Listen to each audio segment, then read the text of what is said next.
അല്ല, ഈ ആധുനികതയുടെ ഒരു വലിയ വായനക്കാരനായിരുന്നു ഞാൻ. ഉം. അതിൻ്റെ വളരെ വിശ്വസ്തനായിട്ടുള്ള ഒരു വായനക്കാരനായിരുന്നു ഞാൻ.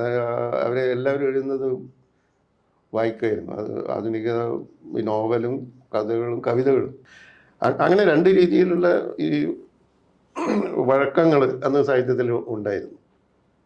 അതിൽ നിന്നും എന്തോ ഞാൻ അതിൽ നിന്നും മുക്തനായി എന്നാണ് എനിക്ക് ഉം.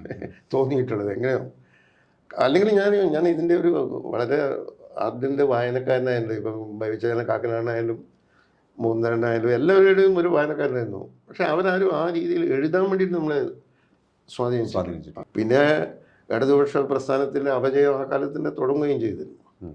അതിനുള്ളൊരു തിരിച്ചറിവ് കൂടി ഉണ്ടായിരുന്നു. നമ്മൾ ഇന്ന് കാണുന്നതിൻ്റെ തുടക്കം അന്ന് നമ്മൾ കാണാമായിരുന്നു. ഉം.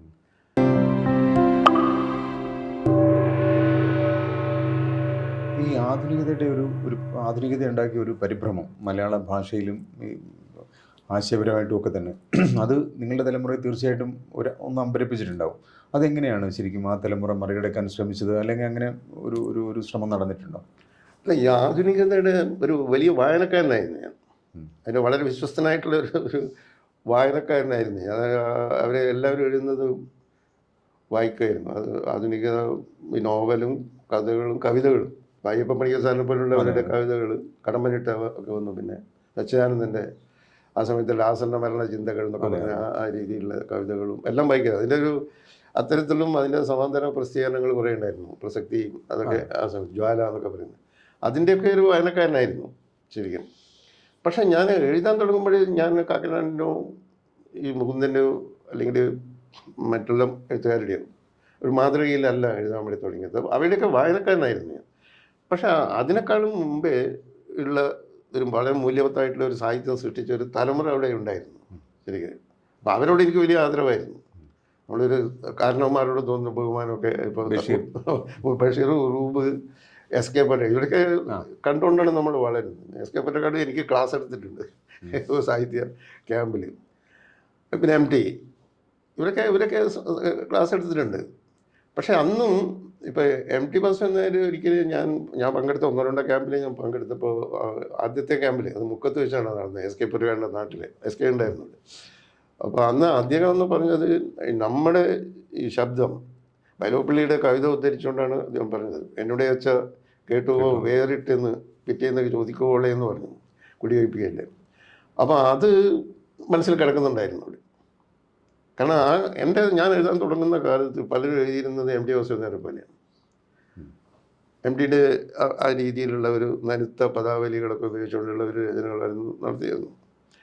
ചിലർ നേരെ തിരിച്ച് വളരെ ദുർഘടമായിട്ടുള്ളൊരു ഭാഷയിൽ എഴുതാൻ വേണ്ടി തുടങ്ങി. പലരും ഒരു വളരെ അവ്യക്തമായിട്ടുള്ളൊരു തരം ഭാഷയിൽ, ദുർഗ്രഹമായിട്ടുള്ള ഒരു ഭാഷയിൽ എഴുതാൻ വേണ്ടി തുടങ്ങി. അങ്ങനെ രണ്ട് രീതിയിലുള്ള ഈ വഴക്കങ്ങൾ അന്ന് സാഹിത്യത്തിൽ ഉണ്ടായിരുന്നു. അതിൽ നിന്നും എന്തോ ഞാൻ അതിൽ നിന്നും മുക്തനായി എന്നാണ് എനിക്ക് തോന്നിയിട്ടുള്ളത്. എങ്ങനെയോ അല്ലെങ്കിൽ ഞാൻ ഇതിൻ്റെ ഒരു വളരെ അതിൻ്റെ വായനക്കാരനായിരുന്നു. ഇപ്പം ബൈവിച്ചേന കാക്കനാടായാലും മൂന്നനായാലും എല്ലാവരുടെയും ഒരു വായനക്കാരനായിരുന്നു. പക്ഷെ അവരാരും ആ രീതിയിൽ എഴുതാൻ വേണ്ടിയിട്ട് നമ്മളെ സ്വാധീനിച്ചിട്ടുണ്ട്. അതിൽ ഒരളവോളം സ്വാധീനിച്ചത് ഞാൻ പറഞ്ഞു OV വിജയനായിരുന്നു. പക്ഷെ ആ സ്വാധീനം ഞാൻ വളരെ പെട്ടെന്ന് തന്നെ കുടഞ്ഞ് കളയുകയും ചെയ്തു. കാരണം അത് ശരിയല്ല എന്ന് എനിക്ക് തോന്നിയപ്പോൾ ഞാൻ ആദ്യത്തെ ഒന്നോ രണ്ടോ കഥകൾ എഴുതുമ്പോൾ ഈ സറിയലിസ്റ്റിക് ഒരു രീതി പിന്നീടൊരു ശരിയോ തെറ്റോ നല്ലതോ മോശമോ ഒന്നും നോക്കാതെ നമ്മുടേതായിട്ടുള്ളൊരു വഴിക്ക് പോവുകയാണ് ചെയ്തത്. ഈ നേരത്തെ CU പറഞ്ഞു ഈ പിന്നെ ഇടതുപക്ഷ സ്വഭാവത്തിലുള്ള രചനകൾ നടത്തുക, ആ ഒരു രീതിയിലുള്ള ആശയപ്രചരണ സ്വഭാവമുള്ള അതിൽ നിന്നെങ്ങനെയാണ് പിന്നീട് പുറത്തേക്ക് വന്നതും, അല്ലെങ്കിൽ അങ്ങനെ ഒരു ഒരു ഒരു ധാരയിലല്ല താൻ വേണ്ടതെന്ന് തീരുമാനിക്കുന്ന എപ്പോഴാണ്? അല്ല, അത് ശരിയല്ല എന്ന് ഞാൻ സ്വയം വിലയിരുത്തുകയാണ് ചെയ്തത്. അത് വളരെ ഉപരിപ്ലവമായിട്ടുള്ള ഒരു രചനാ രീതിയാണ്. അതിവിടെ കേരളത്തിൽ അതിൻ്റെ ഈ പ്രയോക്താക്കളായിട്ടുള്ള ആൾക്കാരുടെ രചനകൾ വളരെ ദുർബലങ്ങളാണെന്ന് തോന്നുന്നു. ആ ഒരു ആഴവും പരപ്പും ഒന്നും ഇല്ലാത്തൊരു തരം രചനകളാണ് അത് ചെയ്തിരുന്നത്, വളരെ ഉപരിപ്ലവമായിട്ടുള്ള രചനകൾ. അപ്പോൾ അതൊരു ശരിയായ രീതിയല്ല. പിന്നെ ഇടതുപക്ഷ പ്രസ്ഥാനത്തിൻ്റെ അപജയം ആ കാലത്തിൻ്റെ തുടങ്ങുകയും ചെയ്തിരുന്നു. അതിനുള്ളൊരു തിരിച്ചറിവ് കൂടി ഉണ്ടായിരുന്നു. നമ്മൾ ഇന്ന് കാണുന്നതിൻ്റെ തുടക്കം അന്നേ നമ്മൾ കാണാമായിരുന്നു. അപ്പോൾ അതിൻ്റെ തിരിച്ചറിവിൽ ഇത് ശരിയായ ഒരു വഴിയല്ല, പ്രത്യേകിച്ചും സാഹിത്യത്തിൻ്റേത്. ഇപ്പം എനിക്കാണെങ്കിൽ ഈ സാഹിത്യത്തിനപ്പുറം ഒരു രാഷ്ട്രീയമൊന്നും ഉണ്ടായിരുന്നില്ല ചെറുപ്പത്തിൽ. ഒരു വിദ്യാർത്ഥി രാഷ്ട്രീയത്തിലൂടെ വന്ന ഒരാളെന്നല്ല ഞാൻ. എനിക്കങ്ങനെ ഒരു രാഷ്ട്രീയ ബോധമൊന്നും ശരിക്കും പറഞ്ഞാലും ഉണ്ടായിരുന്നില്ല. പിന്നെ വായിച്ചിട്ടുണ്ടായതാണ്. എനിക്ക് വായിച്ചിട്ടുണ്ടായെന്ന് വെച്ചാൽ ഞാൻ ചെഗുവേരയുടെ പുസ്തകങ്ങൾ വായിക്കുന്നു, മാവോ സേതുവിൻ്റെ പുസ്തകങ്ങൾ, ഇതൊക്കെ വായിച്ചിട്ടുള്ള ഒരു രാഷ്ട്രീയ ബോധമായിരുന്നു എനിക്കുണ്ടായിരുന്നു. അത് പക്ഷേ അത് ഒരു പ്രായോഗിക തലത്തിൽ വരാത്ത ഒന്നാണ് അത് എന്ന് അക്കാലത്ത് തിരിച്ചറിഞ്ഞതിൻ്റെ ഫലമായിട്ടാണ് ഞാനത് വിട്ടത്. അത് ശരിയാവില്ല, അത് ശരിയായ വഴിയല്ല എന്ന് കണ്ടെത്തിയിട്ട്. പക്ഷേ എങ്കിൽ പോലും ഒരു ഈ ലിറ്ററേച്ചറിനതിൽ എത്രമാത്രം പൊളിറ്റിക്സ് വരണം എന്നുള്ള ഒരു ചർച്ച വേറെ മാറി നിൽക്കുമ്പോൾ തന്നെ ശരിക്കും ഒരു ലെഫ്റ്റ് എന്ന് പറയുന്ന, അല്ലെങ്കിൽ മുമ്പേ പറഞ്ഞ പോലുള്ള ഒരു ആശയധാര ശരിക്കും ഭയങ്കര പോസിറ്റീവായ ഒരു സംഗതി തന്നെയല്ലേ ലെഫ്റ്റ് എന്ന് പറയുന്ന ഒരു സംഗതി? ലെഫ്റ്റ് എന്ന് പറയുന്ന ഒരു ആശയം അത് ലോകത്ത് ഇപ്പോഴും അവിടെ ഇല്ല. അത് അങ്ങനെ ഒരു ആശയം ഇല്ല. അത് പലരും അത് വിട്ടുപോവുകയൊക്കെ ചെയ്തു. പല എഴുത്തുകാർ, സ്റ്റീഫൻ സ്പെൻഡർ പോലുള്ള എഴുത്തുകാർ, നമ്മുടെ CJ തോമസിനെ പോലുള്ള എഴുത്തുകാർ, OV വിജയനെ പോലുള്ള എഴുത്തുകാർ, അവരൊക്കെ അതിൻ്റെ ഒരു വ്യർത്ഥത തിരിച്ചറിയുകയും അവർ വഴിമാറിപ്പോവുകയും ചെയ്തു. ലോകത്തിലെ ഒരുപാട് പേരുണ്ടത്. പിന്നെ അതിൽ വിശ്വസിച്ചിരുന്ന ചിലരും, ഉദാഹരണമായിട്ട് ഗബ്രിയേൽ ഗാർഷിയ മാർക്വസിനെ പോലുള്ള ആൾ. മാർക്വസ് ഒരിക്കലും ഈ പ്രചരണപരമായിട്ടുള്ള ഒന്നും എഴുതിയിട്ടില്ല. മാർക്വസ് രതിയും പ്രണയവും ഒക്കെയാണ് മാർക്വസ് എഴുതിയിട്ടുള്ളത്. പക്ഷേ അതേസമയത്ത് അദ്ദേഹം ഫിഡൽ കാസ്ട്രോയുടെ അടുത്ത സുഹൃത്തായിരുന്നു. അതെ.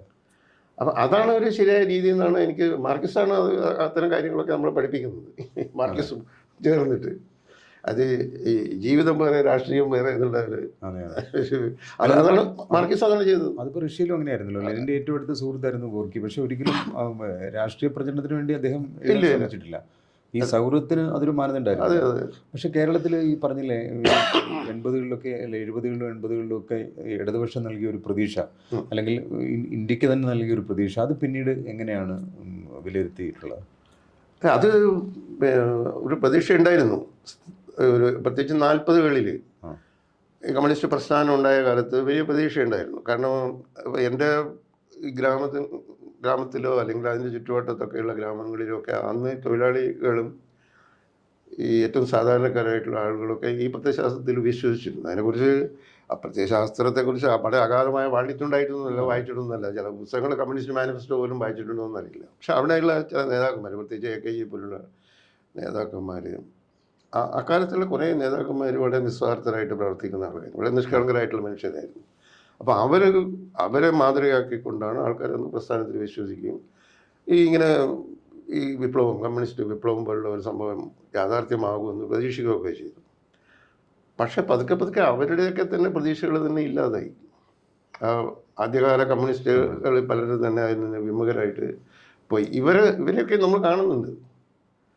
ഈ പഴയ തലമുറയിൽപ്പെട്ടിട്ടുള്ള കമ്മ്യൂണിസ്റ്റുകാർ അവിടെ ഉണ്ടായിരുന്നു, വൃദ്ധരായിട്ട്. അവർക്കൊക്കെ ഒരു കാലത്ത് അങ്ങനെ ഉണ്ടായിരുന്നു, നമ്മളൊക്കെ വിചാരിച്ചിരുന്നു സംഭവിക്കുന്നു. പിന്നെ അതൊന്നും നിറവേറില്ല എന്ന് അവർക്ക് മനസ്സിലായി. അത് കുറച്ച് കഴിഞ്ഞപ്പോൾ എനിക്ക് മനസ്സിലായി.